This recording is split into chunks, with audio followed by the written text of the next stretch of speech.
మన ఆంధ్రాలో జరిగిన ఎన్నికల ఫలితాలు చూసాం. పాత ప్రభుత్వాన్ని ఓడించి కొత్త ప్రభుత్వాన్ని స్వాగతించారు మన ప్రజలు. ప్రజలు పాత ప్రభుత్వాన్ని కాదని కొత్త ప్రభుత్వాన్ని పట్ల మగ్గు చూపించడానికి ముఖ్యంగా 2 కారణాలున్నాయి. మొదటిది పాత ప్రభుత్వం పట్ల అసంతృప్తి కలగడం.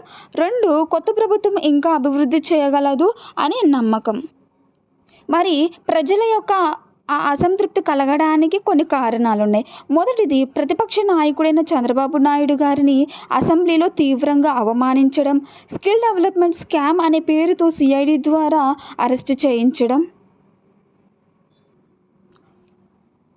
సంక్షేమ పథకాలపై ఎక్కువగా దృష్టి పెట్టి రాష్ట్ర అభివృద్ధిని అటకెక్కించడం, పోలవరం ప్రాజెక్టుని పూర్తి చేయకపోవడం, ప్రభుత్వ ఉద్యోగులకు సరైన సమయంలో జీతాలు మరియు పెన్షన్స్ ఇవ్వకపోవడం, ల్యాండ్ టైటిలింగ్ యాక్ట్ ద్వారా ప్రజలలో భయం పుట్టించడం,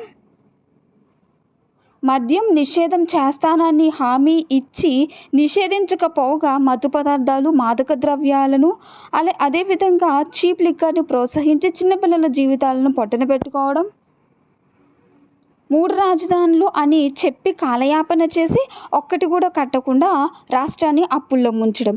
ఇవన్నీ పాత ప్రభుత్వం అనగా వైఎస్ఆర్సీపీ ఓడిపోవడానికి బలమైన మరియు ముఖ్యమైన కారణాలు.